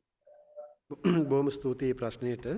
ඇත්තටම මම මගේ මුලින්ම ඔබට ප්‍රකාශ කරපු කැබිනට් තීන්දුව අදාළ වන්නේත් අන්නේ කාරණයට. අපි දන්නවා අපේ මාධ්‍ය නිදහස් මාධ්‍ය. ඒ අතර රාජ්‍ය මාධ්‍යයක් තියෙනවා, පුද්ගලික ආයතනක් තියෙනවා. ඒ වගේම අද සමාජ ජාලා හරහා ජනතාවට විවිධ දේවල් sannivedanaya කිරීම ඉතාමත්ම ප්‍රබල මට්ටමක තිබෙනවා. ඉතින් මේ sannivedana වෙන තොරතුරු වල සත්‍ය තොරතුරු වගේම අසත්‍ය තොරතුරුත් තිබෙනවා. සමහරවිට අපි දකිනවා සමාජ ජාලාවල යම්කිසි තොරතුරක් සම්බන්ධයෙන් තවත් කෙනෙක් එක අසත්‍යයි කියලා ප්‍රකාශ කරත් අවසානයේදී හරි දේ කුමක්ද කියලා ජනතාවට දැනගන්නට විදියක් නැහැ. ඒ නිසා මම ජනමාධ්‍ය අමාත්‍යවරය වශයෙන් වැඩබාර ගත්තට පස්සේ මේ වන විට සාකච්ඡා කරලා තියෙනවා අපේ කණ්ඩායම සමග අපේ තොරතුරු සැපීමේ ක්‍රියාවලිය පුළුවන් තරම් වර්ධනය කරන්න. ඒ අනුව තමයි අපි තීන්දුව කරන් තියෙන්නේ සතියේ දවස් 7ම අපේ අමාත්‍යාංශය හරහා ප්‍රවෘත්ති සාකච්ඡාවක් තියලා ඒ අවස්ථාවේ වැදගත්ම දේවල් සම්බන්ධයෙන් ජනතාවට අවශ්‍ය කරන තොරතුරු ලබා දෙන්නට. ඒකට අපේ මාධ්‍යවේදීන්ට පුළුවන් ප්‍රශ්න අහලා ඒවා පිළිබඳ තවදුරටත් නිවැරදි කරගන්නට. ඊට අමතරව දැන් ඔබ කිව්වා වගේ මේ වැරදි තොරතුරු ලබා දීම සම්බන්ධයෙන්ුත් අපි තවත් වැඩපිළිවෙලක් දියත් කරන්න බලාපොරොත්තු වෙනවා. ඒකට වෙනම වැඩසටහනක් සතියට එක දවසක් හෝ සතියට දවස් දෙකක් අපි බලාපොරොත්තු වෙනවා මේ රජයේ නීත්‍යානුකූල පද්ධතිය භාවිතා කරලා ඒ පවතින තොරතුරක වැරදි තිබෙනවා නම් ඒ කරුණු සම්බන්ධයෙන් පැහැදිලි කිරීමට ඒකත් නිශ්චිත දවසක නිශ්චිත වේලාවක කරන්ට අපි බලාපොරොත්තු වෙනවා. ඒකට ඔබ දන්නවා ඒ සුමානේ වගේ ගිය තොරතුරු උදාහරණයක් වශයෙන් කිව්වේ උගන්ඩා වලට මුදල් ලැබුවයි කියන කාරණය. ඒ වගේ දෙයක් සම්බන්ධයෙන් අනිවාර්යයෙන්ම ඒ සතිය තුලම සත්‍ය තොරතුරු ඔබට ලබා දෙන්නට අපි බලාපොරොත්තු වෙනවා. ඊට අමතරව මම තවත් බලාපොරොත්තු වෙන දෙයක් තමයි ජාත්‍යන්තරයේ සමග අපේ සම්බන්ධීකරණය වර්ධනය කරගන්නට මම ජනමාධ්‍ය අමාත්‍යවරය වශයෙන් පත් වුණ පස්සේ මේ වන විටත් මට හුඟක් ජාත්‍යන්තර මාධ්‍ය ආයතන වලින් කතා කරා. මම හැමෝටම කිව්වා මට කල් දෙන්න අද වනතුරු මේ රජයේ ප්‍රතිපත්තිය කියන්නට. මම මීට කලින් මාධ්‍ය වලට කතා කරේ නැහැ. අද තමයි මම මාධ්‍ය වලට කතා කරන්න පටන් ගත්තේ. ජාත්‍යන්තර මාධ්‍ය වලටත් සමහර ජාත්‍යන්තර මාධ්‍ය මම කිව්වා කියලා වෙන අය කියපු කතාවක් දාලා තිබුණා. ඒක නිවැරදි කරන්න ඕනේ. නමුත් අද සිට අපි ඕනෑම ජාත්‍යන්තර මාධ්‍ය ආයතනයකට අවශ්‍ය කරන තොරතුරු ලබා දෙන්න කැමැතියි. ඔවුන්ගේ ප්‍රශ්න උත්තර දෙන්න කැමැතියි. අපි ආරාධනා කරනවා we invite all the foreign correspondents to directly contact us. We are not scared to explain. We have nothing to hide. This country has an issue. We have a political issue as well as economic issue, but we are pretty sure that we can come out of this situation. We are confident we can do that, even with the current radical changes in the cabinet, by appointing a group of young ministers who are very capable and very determined. We are going to fight back and come out of this crisis. We are seeking the support of our local community as well as the international community to do that. So any information that you need, we are willing to provide. So we have nothing to hide. So that's the message for the international community. Dharmaraj Mahata, Tamilan Puatpata. Mr. Dharmaraj. Hi Bowan, අමාත්‍යවරුනි මට දැනගන්න කැමති අමාත්‍යමනි මේ වෙනකන් රටේ තුල ඇති වෙලා තියෙන ආර්ථික ප්‍රශ්න වලට ඉස්සර දේශපාලන ප්‍රශ්න වලට යම් විසඳුමක් ලබන්න අවශ්‍යක යම් යෝජනාවක් ඉදිරිපත් කළා තියෙනවා. ඒ යෝජනාවන් එක යෝජනාවක් තමයි අන්තර්පාලන නීතිය සම්බන්ධයෙන්. නමුත් ජනාධිපතිතුමා අන්තර්පාලනයේ පිටවීමට යම් එකඟතාවයක් පළ කරලා තියෙනවා කියලා මානායකයන් මියන් ඊයේත් සඳහන් කරලා තිබ්බා. ඒ වගේම ඒ අන්තර්පාලන පිටවීමට රජයේ කැමැත්ත නැත්නම් විශ්වාස භංග යෝජනාවෙන් මේ ආණ්ඩුව ගෙදර යවනවා කියලා ආණ්ඩුපාස මන්ත්‍රීවරුන් යම් යෝජනාවක් ඉදිරිපත් කළා තියෙනවා. මේ වෙනකන් ඊයේ කැබිනට් මණ්ඩලය තුල මේ අන්තර්පාලන පිටවීම සම්බන්ධ සාකච්ඡා වුණා. දාමත්තුමා මේ දේශපාලන ප්‍රශ්න වලට යම් විසඳුමක් විදියට අපි දන්නවා අපිට මේ 2020 පාර්ලිමේන්තු මැතිවරණයෙන් අගෝස්තු 5 වෙනිදා පත් වුණේ ඉතාමත්ම ශක්තිමත් පාර්ලිමේන්තුව. 150 ඉක්මවා යන ඡන්ද පදනම පාර්ලිමේන්තුව තුළ වර්තමාන ආණ්ඩුවට තිබුණා. නිසා පාර්ලිමේන්තුව තුළ ආණ්ඩු පක්ෂයේ ශක්තිය තරමක් දුරට හෝ බිඳ වැටුනේ අපේ മന്ത്രിවරුන් 39 දෙනෙක් ඉවත් වෙලා ස්වාධීන වීමේ තත්ත්වයේ තුල. ඉතින් අපි මේ වෙලාවේ තියෙන ආර්ථික අර්බුදයේ මැද්දේ ජනාධිපතිතුමා ඉතාමත්ම හොඳින් තේරුම්ගෙන තිබෙනවා මොනම ආකාරයකවත් දේශපාලන අර්බුදයක් මේ ආර්ථික අර්බුදයට හානියක් මිස සහායක් වන්නේ නැහැ. ඒ නිසා එතුමා ප්‍රමුඛතාවක් ලෙස සැලකුවා මේ දේශපාලන අර්බුදය විසඳා ගන්න එක. ඒ නිසා එතුමා එවකට පැවති. දැන් මේ සංශෝධනයේ පෙර පැවති කැබිනට් මණ්ඩලයත් සමග කතා කරලා ඒ ජ්‍යෙෂ්ඨ ඇමතිවරු එක කතා කරලා තීන්දුවක් ගත්තා. ඒ කැබිනට් මණ්ඩලයේ අග්‍රාමාත්‍යතුමා හැර අනික් අමාත්‍යවරු සියලු දෙනාම ඉල්ලස් වෙලා ඇමතුරුන්ගෙන් 4 දෙනෙක් පමණ తాවකාලිකව මේ රජය පවත්වාගෙන යන්න පත් කරලා එතුමා ආරාධනා කරා විවෘතව මේ පාර්ලිමේන්තුවේ සිටින සියලුම පක්ෂවලට ඔබතුමාලා කැමති නම් ඔබතුමාලාගේ හොඳ අදහස් තිබෙනවා නම් ඇවිල්ලා රජයත් සමග සම්බන්ධ වන්නට කියලා. නමුත් ඒ වෙලාවේ සාධනීය ප්‍රතිචාරයක් ලැබුණේ නැහැ. ඒ වෙලාවේ ආවා නම් ඔය කියන අන්තර්වාර හෝ මොකක් හෝ නමකින් පාවිච්චි කරන සර්වපාක්ෂික එමෙතන බහුපාර්ශවික ආණ්ඩුවක් පිහිටවන්නට තිබුණා. නමුත් ඒ කිසිවෙක ඉදිරිපත් වෙච්ච නැති නිසා රට පාලනය කරගෙන යන්නට පවත්වාගෙන යන්නට කැබිනට් මණ්ඩලයක් අවශ්‍ය නිසා ජනාධිපතිතුමා ඉතාමත්ම ප්‍රබල සංශෝධනයක් කරා. මම හිතන්නේ ලංකාවේ දේශපාලන ඉතිහාසයේ ඉතාමත්ම මේ සුවිශේෂී සංශෝධනයක්. මොකද ජ්‍යෙෂ්ඨ අමාත්‍යවරු විශාල පිරිසක් කැමති වුණා කැබිනට් මණ්ඩලෙන් ඉවත් වෙලා තරුණ පිරිසකට උගත් පිරිසකට අවස්ථාව ලබා දෙන්න. මම හිතන්නේ ජනතාව දිගටම ඉල්ලපු දේ එතන සිද්ධ වෙලා තියෙනවා.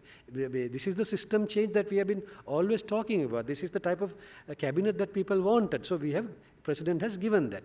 නමුත් තවදුරටත් මේ ප්‍රශ්නේ විසඳෙන්නේ නැත්නම් තවදුරටත් මේ අර්බුදේ යනවා නම් විශ්වාස භංග යෝජනා හෝ මොනවා හෝ ගෙනෙන්නට යෝජනා කරනවා නම් ජනාධිපතිතුමා නැවතත් තවත් සාධනීය පියවරක් අරන් තිබෙනවා. එතුමා මහානායක හිමිවරුන්ට යවපු ලිපිය කියලා තියෙනවා. එතුමා සූදානම්. අන්තර්වාර පාලනයක් අවශ්‍ය නැහැ. එතුමා සූදානම් කියලා. මම හිතන්නේ කිසිසේත්ම දැඩි ස්ථාවරයක නැහැ ජනාධිපතිතුමා. එතුමා ඉතාමත්ම නම්‍යශීලී වෙලා සිටිනවා රාජනායකයෙක් වශයෙන් මේ වෙලාවේ. ඉතින් ඉදිරියේදී ඒක කුමන ආකාරයකට වේවිද කියලා මම දන්නේ නැහැ. නමුත් එතුමා මට පවා පුද්ගලිකව පවා කියලා තියෙනවා ආණ්ඩුව වෙනස් කරන්නට පාර්ලිමේන්තුව තුළ එකඟතාවක් තිබෙනවා නම් එතුමාගේ කිසිම විරෝධතාවක් නැහැ කියලා. මම හිතන්නේ මේ සියල්ල එතුමා කියන්නේ මේ රටේ ජනතාවගේ මේ තියෙන පීඩනයට මේ දුෂ්කරතාවලට අවසාන විසඳුම තිබෙන්නේ ආර්ථිකය ගොඩ ගැනීම මතයි. ඒ සඳහා ඒ ආර්ථිකය ගොඩ ගැනීම සඳහා අත්‍යවශ්‍යම සාධකය වන්නේ දේශපාලන ස්ථාවරය නිසායි. Mr. Fahim මහතා තිනකරන් පුවත්පත.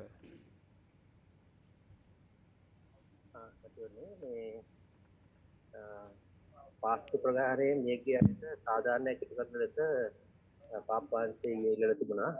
දැන් මේ සිද්ධිය පිටිපස්ස කුමන්ත්‍රණය තියෙනවා කියලා කාර්යනතුමා දිගට ඉල්ලලා තිනවා. මේ පරීක්ෂණ දැන් වෙනකොට කොයි මට්ටමේ තියෙනවද දන්නේ නැහැ. පසුගිය දිනක අපේ ආරක්ෂක ලේකම්තුමා පොලිස්පතිතුමා ඇතුළු පොලිස් මාධ්‍ය ප්‍රකාශක ඇතුළු මේ සිද්ධියට සම්බන්ධ වන රාජ්‍ය නිලධාරීන් විශාල පිරිසක් වාඩි වෙලා මේ සම්බන්ධයෙන් දීර්ඝ ප්‍රවෘත්ති සාකච්ඡාවක් පවත්වලා අවශ්‍ය කරන තොරතුරු සියල්ලම වගේ ලබා දීලා තිබෙනවා. මේ කාරණේ නැවත නැවත මේ රටේ සාකච්ඡා වෙච්ච කාරණයක්.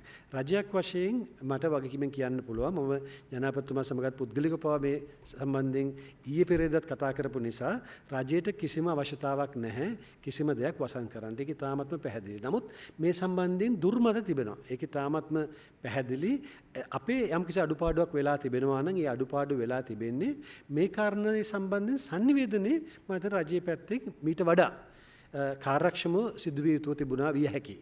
ඉතින් ඒ නිසා ඉදිරියේදීත් අපි බලාපොරොත්තු වෙනවා මේ සම්බන්ධයෙන් සත්‍ය තොරතුරු ජනතාවට ලබා දෙන්නට තවත් රැස්වීම් තියලා ඒ වගේම කාර්යනතුමාට පවා අපි සූදානම් තව දුරටත් තොරතුරු අවශ්‍ය නම් තොරතුරු ලබා දෙන්නට අවසානයේ සංගවන්නට කිසිවක් නැහැ. සංගවල රජයට අත්කර ගන්නට දෙයක්වත් නැහැ. ඉතින් වර්තමාන තත්ත්වය තමයි රජයේ ස්ථාවරය කියලා තියෙනවා.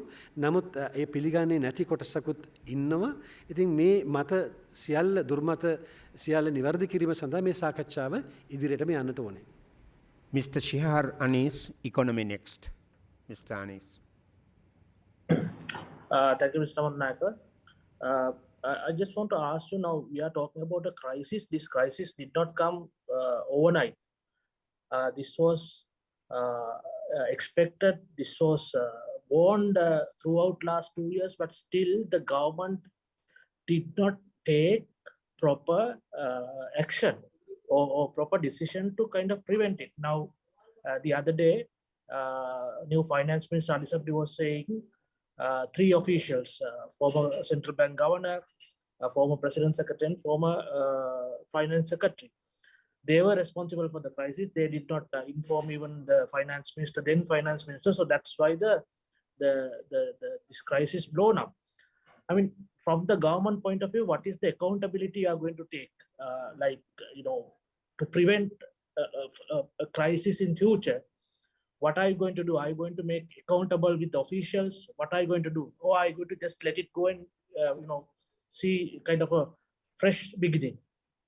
I think there are two things. First of all, I must correct one thing that you said. I don't think this crisis was created by those officials, which is not correct. This crisis has a long history. If you really look at the last three governments, including this government, all three governments are responsible for this crisis one way or the other. Because particularly the current crisis is mainly due to the debt crisis. Now, who started increasing the debt content in this country? In 2005, if I remember, we had about $10 billion foreign debts. It went up to about, if I recollect correctly, to about 13.4 billion by 2014. It went up to 34.7 billion by 2019. So if you look at the last two governments, both governments had increased the debt stock by about 10 billion each, roughly about 2 billion every year. And the problem is, increase in debt is not the issue, but the revenue generation to pay back the debt didn't happen at the speed that it should have happened. So when this government came, the crisis was already there. So, and on top of that, then there was a corona crisis issue. Because of the corona, our two main revenue sources, actually three, got affected. One is tourism. Roughly, we were getting about 4 billion from tourism, which virtually became zero. Then foreign remittances came down.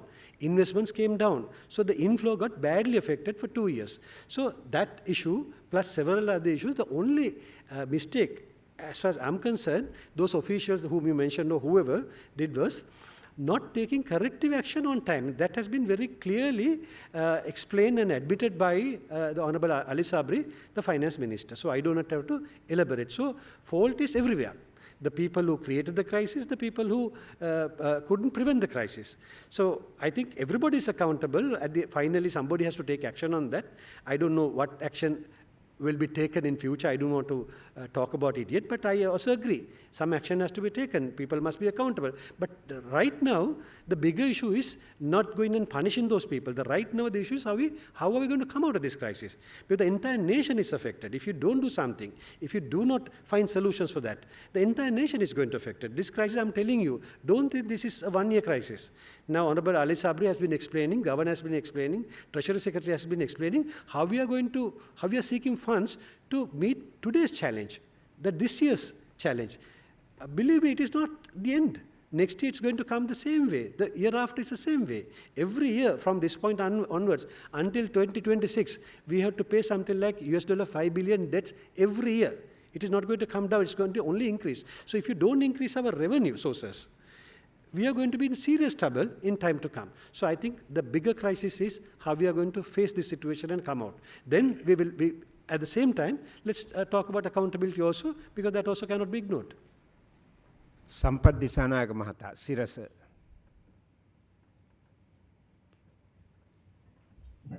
සුබදසනක් අපතුමනි මට ප්‍රශ්න ටිකක් යොමු කරන්න තියෙනවා පළමුව මේ ජාත්‍යන්තර මූල්‍ය අරමුදල සමග සාකච්ඡා පැවැත්වුණා අපේ ගල්නමාත්‍ර ප්‍රමුඛ මම දැනගන්න කැමති ජාත්‍යන්තර මූල්‍ය අරමුදල මොන වගේ සහනයක්ද ලබා දෙන්න බලාපොරොත්තු වෙන්නේ යම්කිසි මුදල් $1 බිලියන 4ක් යම්කිසි ප්‍රමාණයක් මුදල් ප්‍රමාණයක් ණය ප්‍රමාණයක් දෙන්න එකගතාවකට පාවිලා තිනොත් ඒත් එක්කම මම දැක්ක කාරණයක් තමයි කරලා තිබ්බා නාම්‍යශීලී විනිමය අනුපාතයක් පොලි අනුපාත සහ බදු ප්‍රතිපත්තියක් හඳුන්වා දීමේ අවශ්‍යතාව වුණ අවධාරණය කරලා තිබ්බා රජයේ සූදානම මොකද්ද නව බදු ප්‍රතිපත්තියක් හඳුන්වා දීම සම්බන්ධයෙන් කියලා දැනගන්න කැමතියි ඒ වගේම මගේ දෙවෙනි ප්‍රශ්න විදියට දැනගන්න කැමතියි විදුලි බිල සහ ගෑස් මිල ඉහළ දැමීම සම්බන්ධයෙන් රජයේ ඊයේ කැබිනට් මණ්ඩලයේ තීරණයකට ආවද කියලා මේ සම්බන්ධයෙන් වඩාත්ම නිවැරදි තොරතුරු මුදල් ඇමතිතුමාගෙන් එනවා නම් මම කැමතියි. මොකද එතුමා මම හිතන්නේ ඉදිරි දිනකදී ප්‍රවෘත්ති සාකච්ඡා පවත්වලා මේ ගැන කතා කරාවි. ඊට අමතරව පාර්ලිමේන්තුව රැස් වෙන පළවෙනි දවසේම එතුමා විශේෂ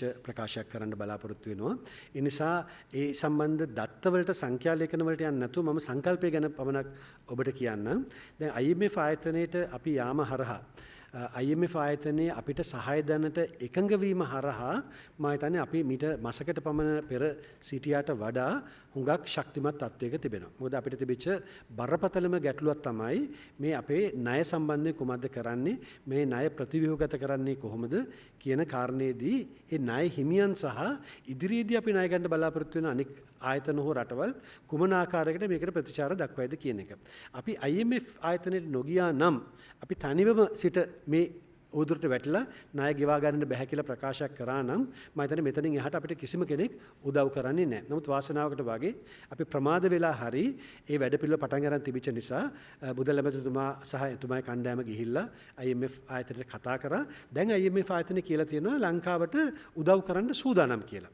මේ ප්‍රකාශයම අපිට විශාල ශක්තියක්. මොකද අපි දැන් අනික් රටවල් සමග අනිකුත් ආයතන සමග කතා කරන විට වුන් දන්නවා අපේ අත අල්ලා ගන්නට IMF ආයතනයේ ශක්තිමත් ජාත්‍යන්තර ආයතන ඉන්නවා කියන එක. ඒ නිසා දැන්ටම අපිට පේනවා ලෝක බැංකුවෙන්, ආසියානු සංවර්ධන බැංකුවෙන් සහ විවිධ ආයතන වලින් අපිට ආධාර සහන ණය ලැබෙන්නට පටන් ගන්න තිබෙන්නේ මෙන්න මේ ශක්තිය නිසා. ඉදිරියේදී අපේ ද්විපාර්ශ්වික සාකච්ඡා වලටත් මම හිතනවා අනිවාර්යයෙන්ම ඒක උදව්වක් වෙයි කියලා. ඊළඟට IMF වලින් අපිට කියලා නැහැ බදු වැඩි කරන්නට හෝ යම් කිසි ප්‍රතිසංස්කරණ කරන කිසිවක් අපි දන්නා තරමට මේ අවස්ථාවේ අපිට කියලා නැහැ. අපි අපෙන් මූලිකවම අහන්නේ අපේ මේ ණය ගෙවන්නට මොකද්ද වැඩපිළිවෙල? මොකද ඔවුන්ගේ IMF 2022 වාර්තාවෙත් කිව්වේ අපේ රටට ණය ගෙවීමේ හැකියාව නැහැ. There's no debt sustainability. තිරසාර ණය ගෙවීමේ හැකියාවක් නැහැ කියන එක තමයි ඔවුන් කිව්වේ. ඉතින් ඔවුන් අපිට කියලා තියෙනවා ඔබ අපි කැමැති ඔබට උදව් කරන්නට. හැබැයි ඔබ අපිට වැඩසටහනක් ඉදිරිපත් කරන්න කොහොමද මේ ණය ගෙවන්නේ කියලා. එතකොට දැන් මේක අපේ රට තුළ කැබිනට් මණ්ඩලය, අපේ රටේ ඉදිරිපත් කිරීමේ නියමිත ආර්ථික විශේෂඥගේ කමිටුව, අදාළ නිලධාරීන් සියලු දෙනාම කතා කළේ වැඩපිළිවෙල ඉතාමත් ඉක්මනට ඉදිරිපත් කරන්න ඕනේ. ඒ අනුව අපිට IMF ආයතන කියාවි මොන ආකාරයට උන්ට ඉදිරියේදී ණය ලබා දෙන්නේ කියලා. හැබැයි ඒ සඳහා මූලික එකඟතාව මේ වෙනට ඇවිල්ලා තියෙනවා. ඉතින් බදු වැඩි කිරීම හෝ අනික් කිසිවක් සම්බන්ධයෙන් මේ වන විට තීරණයක් නැහැ. ඒවා ඉදිරියේදී අපිට කතා කරලා ගන්න වෙන තීන්දුව. සන්ත සිරිමාන මහතා ඔබේ ආයතනයේ නම සඳහන් කරන්න.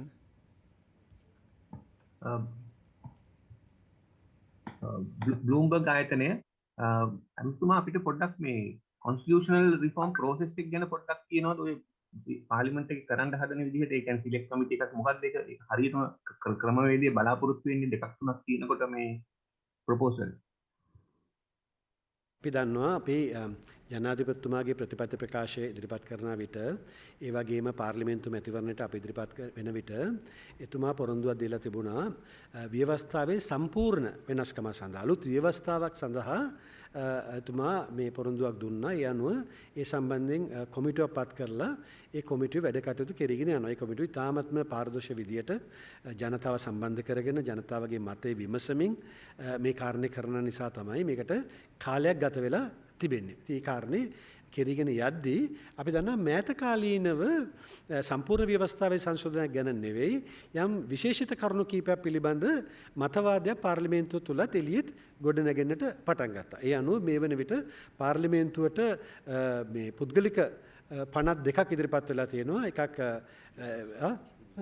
එකක් විජේදාස රාජපක්ෂ මැතිතුමා විසින් ඉදිරිපත් කරපු පුද්ගලික මන්ත්‍රීවරයෙකු ඉදිරිපත් කරපු මේ පනත් කෙටුම්පත, ඒ වගේම සමගි ජන බලවේගයේ මගින් ඉදිරිපත් කරපු පනත් කෙටුම්පත, මේ දෙකම ඉදිරිපත් වෙලා තිබෙනවා. ඒව සම්බන්ධයෙන් කටයුතු කරන ක්‍රමවේදය පාර්ලිමේන්තුවේ තිබෙනවා. ඊට අමතරව ඊයේ කැබිනට් මණ්ඩලයේදී වර්තමාන කැබිනට් මණ්ඩලයත් තීන්දුව කරා මේ 19 වෙනි ව්‍යවස්ථා සංශෝධනය සහ 20 වෙනි සංශෝධනයේ තියෙන සාධනීය කරුණුත් අරගෙන මේ ජනතාව අතර සාකච්ඡා වන ගැටලුත් විසඳීම සඳහා අර ගරු රමේෂ් පතන මැතිතුමා කිව්වා වගේ කැබිනට් අනුකමිටුවක් පත් කරලා ඒ සම්බන්ධයෙන් වැඩපිළිවෙලක් ආරම්භ කරන්න. ඒක කරන්න හේතුව තමයි අර පුද්ගලික පනත් කෙටුම්පත් ආවහම ඒවා ක්‍රියාත්මක කරන්න බොහෝ කාලයක් යනවා. ඒක තමයි පාර්ලිමේන්තු ක්‍රමවේදය. නමුත් රජය විසින් සංශෝධනයක් ගේනවා නම් ඒක ඊට වඩා වේගෙන් කරන්න පුළුවන්.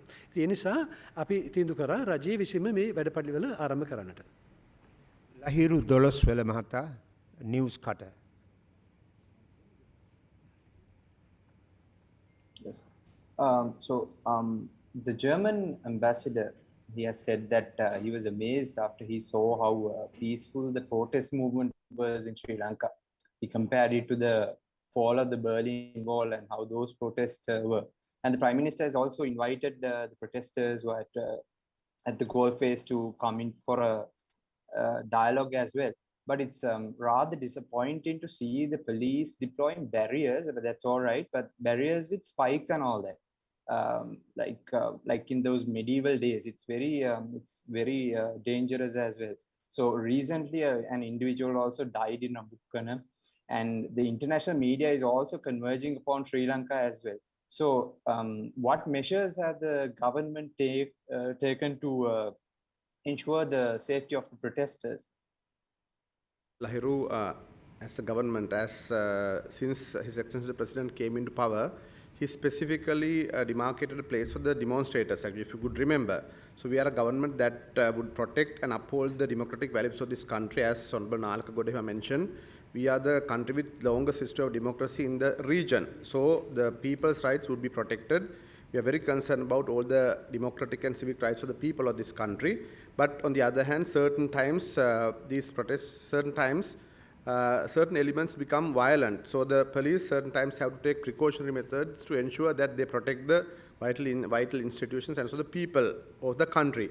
That's why they are adopting certain measures, but that is not to harm the people, but also to protect the country and its people. Okay. Mr. Amal Jayasinghe, AFP. Mr. Amal Jayasinghe. Thank you, Mohan. This is a question I don't know which minister can answer. It's about the legality of the finance minister, and actually maybe by extension to the new media minister also. According to our constitution 47(2)(b), once a minister addresses the president declaring his intention to resign, then actually he goes and he has to be re-inducted, or he has to be reappointed, and he has to take his oaths again. We've seen that in 1996 with Mr. Anuruddha Ratwatta, who basically announced his resignation, and then he had to be sworn in again before the Prime Minister. So in that kind of that situation, that's what the Constitution says. So did these two ministers, were they actually reappointed? Were they sworn in again? What is the exact legal status of these two ministers? I don't know about Honorable Ali Sabri. In my case, I never announced, and I just tried to submit my resignation to the president. He did not accept. He did not even put his hand into that. So that ended there. So that is why I never made any statements. That's like a private meeting. I was trying to resign. He didn't accept. So I do not think, I'm not a lawyer. I don't think this applies because that has already been accepted. I don't know the situation with Honorable Ali Sabri. Nayana, be ආයතනයේ නම සඳහන් කරන්න.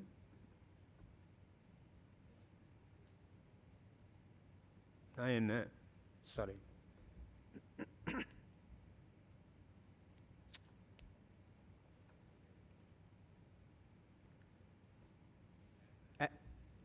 අපට ඔබ ඇහෙන්නේ නැහැ.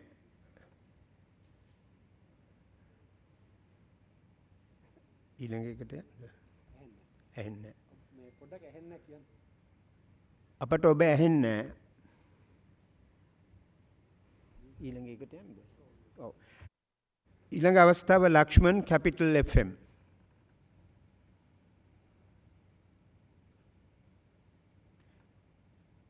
ආයුබෝවන් එම්තුමා ඇහෙනවද? ඇහෙනවා. ඇහෙනවද? ඔව්. ඇමතුමා මාන්ට කැමති මේ ගෑස් මිල වැඩි කරන්න මේ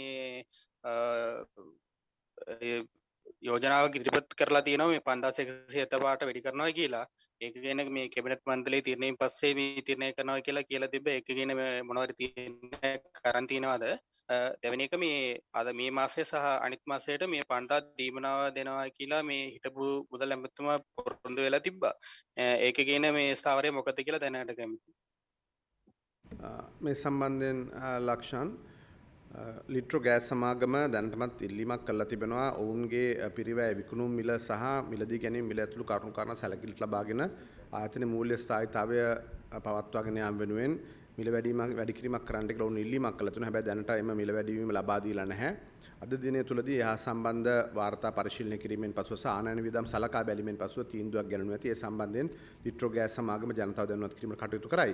දෙවැනි කාරණය සම්බන්ධයෙන් මෙම රුපියල් 5000ක මුදලක් ලබා දීම පිළිබඳව දැනට ආණ්ඩුව තීන්දුවක් ගෙන නැහැ. නමුත් ලෝක බැංකුව මේ පීඩාවටපත් ජනතාව වෙනුවෙන් සහන සැලසීමට ඉදිරිපත් වෙලා තිබෙනවා. ඉතින් ඒ කටයුතු මුදල් අමාත්‍යාංශය හරහා සම්බන්ධීකරණය කරනවා. ඉතින් මම කලින් සඳහන් කර පරිදි මේ අර්බුදය හරහා විශාල පීඩාවකටපත් වෙලා තිබෙන සමාජයේ අඩු ආදායම් ලබන ස්තරවල සිටින ජනතාවට සහන ලබා දෙන්නට අනිවාර්යයෙන් ඉදිරියේදී රජය කටයුතු කරනවා.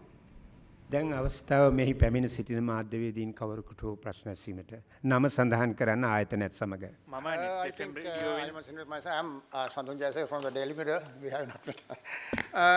Mr. Minister, the chorus, wide and loud, heard from all over, not only from Sri Lanka, 22 million people of Sri Lanka and those Sri Lankans living abroad. The chorus is Gota and Mahinda go home. I don't think you can contain or restrain this, especially the political crisis, as long as they leave the two top politicians of the government of the country to leave them. And if the crisis continues, the political, social, and economic crisis continue, no investors come to Sri Lanka, no foreigners, tourists come to Sri Lanka. And as long as the agitation or protest against the government, and mainly against the Rajapaksa family, go, I don't think there will be a solution to this huge, unprecedented crisis in this country. So why President and Prime Minister go? Why don't they go? Why don't they? So reluctant to do this. Then if they 99% of the cases will be over if they leave. I told you Sri Lanka is one of the oldest democracies in this country. And I think we all must respect democracy. I as a citizen, I'm sitting here because I believe in democracy, and it must be the same for you. If people can change a president and a prime minister by demonstrating outside the presidential secretariat, that is what you call anarchy. And who is going to run the country? Who is going to look after the problems of the people? Who is going to bring diesel? Who is going to bring petrol? Who is going to provide gas? Who is going to provide medicine? The country has to be managed. For that, there has to be a government. For that, there has to be a cabinet. So if president or the prime minister has to be changed, the provisions are clearly provided in the Constitution. The Constitution says how to change the Prime Minister. Constitution says how to change the President. Let's adapt those procedures, not anything outside the procedures, sir. I don't think any one of us should encourage that, because you can do it today, but you will regret for the whole of your life. Yes, Mr. Minister, there are provisions in the Constitution to form an interim government and replace the President. Now in 1993, when President Premdas was assassinated, D.B. Wijindo came in and he took oath as the president, executive president. And like that, in the same way, the parliament can choose. Of course, there's no issue. Some politician as president, and the parliament can also form an interim government. Can I answer? Yes, of course. Sure. That is why there's a parliament. Inside the parliament, there are different views. Parliament is there for people to debate, express their ideas. At the end of the day, parliament decides by majority. So in the parliament, there are different views. Finally, at the moment, the government has the majority. So when the government has the majority, you can't ask the prime minister to go. You can't ask the president to go. So first of all, the parliamentary majority has to change. So let's wait whether something is going to be changed. No, we were of the opinion, I was of the opinion, I'm still of the opinion, for the current crisis, the solution is having a government which comprises of as many parties as possible. That is what I call interim government. And President also has told the same thing. So they will see how it can be done. Without majority in the parliament, nobody can ask the prime minister or president to go. If the president has to be removed, there's impeachment process that somebody has to go through. So then let people go through that. You can't just say the president must go. Just through demonstration, you can't do, sir. And you may be aware that the SJB and the 11 party alliance are they are going to show the majority. Of course, let's wait. Let us wait. මම Sajith net FM රේඩියෝවෙන් අමාතුමින් දැන් මේ වෙනකොට අපි දන්න කාරණේ තමයි මේ අත්‍යවශ්‍ය භාණ්ඩවල මිල එන්න ඉහළ යනවා. හැබැයි මේක කිසි පාලනයක් නෑ. තියෙනවා ආයතනයක් පාරිභෝගික අධිකාරිය කියලා. හැබැයි මේ ආයතනයේ කිසිදු කියන්නේ මිල පාලනයක් අපි මිල පාලනයේ කාලයකට කලින් ඉවත් කරා. හැබැයි ඊට පස්සේ කිසි දෙයකට මිල පාලනයක් මේ දක්වා යොදලා නැහැ. මේ තත්ත්වයට එක්ක කියන්නේ මේ විදිහට කියන්නේ ඉන්ධන මිල වැඩි වෙනකොට ඩොලර් එක ඉහළ යනකොට මේ විදිහට මිල වැඩි කරන්න ආණ්ඩුවක් රජයක් අවශ්‍ය නැහැ නේ අමාත්‍යතුමනි. මේකට වැඩපිළිවෙලක් නැද්ද? නඳුන් වෙළඳපොළ ආර්ථික ක්‍රමය යටතේ මේක ඉල්ලුම සහ සැපයීම පිළිබඳ ප්‍රධාන ගැටලුවක් මතුවලා තිබෙනවා. ඒක තමයි ඇත්තටම පසුගිය කාල සීමාව පුරාම අපි ඔබට කිව්වා ලෝකේ පුරාම සැපයුම් ජාලා බිඳ වැටලා තිබෙනවා. අවාසනාවට අපේ රටේ නිෂ්පාදන ක්‍රියාදාමෙහි පසුබෑමක් ඇති වෙලා තිබෙනවා. ඒ හරහා ඇතිවන ගැටලු නිසා තමයි විශේෂයෙන්ම මේ වෙළඳාම සම්පූර්ණයෙන්ම රාජ්‍ය පාලනයෙන් බැහැරව තමයි පසුගිය කාලේ පුරාම විවෘත ආර්ථික ක්‍රමයක් එක්ක පැවතිලා තිබෙන්නේ. ඉතින් රටේ අවාසනාවට වගේ මෙම කිසිම පාලනයක් නොමැතිව හිතුමනාපේ තමුන්ගේ බඩු මිල වැඩි කරන්නට තොග වෙළඳ මහතුරුන් ඇතුළු සමහර ආනයනකරුවන් ක්‍රියා කළා තිබෙනවා. ඒකට ප්‍රතිකාරම හැටියට අපි පසුගිය කාලේ ක්‍රියාත්මක කරන සමහර වැඩසටහන් යම් පවණකට අක්‍රිය වුණ ඔබට මතක ඇති. වුන් බඩු සංගවන්න පටන් ගත්තා. අපි මේ පාරිභෝගික ආරක්ෂණ අධිකාරිය ඇතුළු ආයතන හරහා කටයුතු මෙහෙවනකොට ඒ හරහා ජනතාව වඩාත් අපහසුතාවයටපත් වුණා. හැබැයි මේ දෙකම පරිපාලනය කරගත හැකි වඩාත් යහපත් ක්‍රමවේදයක් පිළිබඳව වර්තමාන වෙළඳ අමාත්‍ය ශාන් සෙම්සිංහ මැතිතුමා අවධානය යොමු කළා තිබෙනවා. ඒ සමගම පාරිභෝගික ආරක්ෂණ අධිකාරිය හරහා වඩාත් යහපත් යාන්ත්‍රණයක් ක්‍රියාත්මක කළා. මේ අනවශ්‍ය බඩු මිල වැඩිවීම පාලනය කරන්නට අවශ්‍ය කටයුතු ඉදිරියේදී කරන්න බලාපොරොත්තු වෙනවා. සඳහන් කරා මේ රෙසිඩෙන්ස් වීසා සම්බන්ධයෙන්. දැන් මේකෙදි දැන් පිට රටක කෙනෙක් ලංකාවට එන්න ඒකට විශේෂයෙන් මේ මහල් නිවාසවල ඉන්න නම් ඒ අයට ප්‍රධාන කාරණා විදුලිය ගෑස් වගේ මේ දේවල් සහ මේ ඉන්ධන මේ දේවල් ගැනීමේ හැකියාවක් තියෙන්න ඕන. පෝලිං වල ඉඳලා ඒ දේවල් ගන්න කිසිම කෙනෙක් ඔය වගේ සල්ලි මේක මුදලක් වියදම් කරගෙන ලංකාවට එන්නේ නැහැ. ඒ දේවල් වලට කියන්නේ රෙසිඩෙන්ට් වීසා දෙන්න ඒ දේවල් වලට කලින් මේ ප්‍රශ්න විසඳලා ඉන්න ඕන නේද? මම හිතන්නේ අපි දැන් ප්‍රතිපත්තියක්නේ අනුගමනය කරලා තිබෙන්නේ. ඉතින් ප්‍රතිපත්තිය අනුගමනය කරන එක අපි කල් දාන්නේ නැතුව දැන් අපි ප්‍රතිපත්තියේ තීන්දුව කරන් තිබෙනවා. ඊට පස්සේ එන පුද්ගලයා තීන්දුව කරાવી එයාට එන්න ඕනේද එන්න ඕන මොන වෙලාවේද මම හිතන්නේ අපි ඒ ගැන වාද කරමින් මේ වැඩේ ප්‍රමාද කරන්න ඕනේ කියලා. ස්තුතියි ගරු අමාත්‍යවරුනි, ස්තුතියි මාධ්‍ය හිතවතුනි ඔබේ සහභාගීත්වයට. දැන් ඔබට අවස්ථාව කැබිනට් තීරණවලට දෙමළ බසින් සවන් දීම සඳහා ඒ සඳහා අපේ යෝගරාජා සහෝදරයා පැමිණ සිටිනවා. ස්තුතියි නැවත වරක්.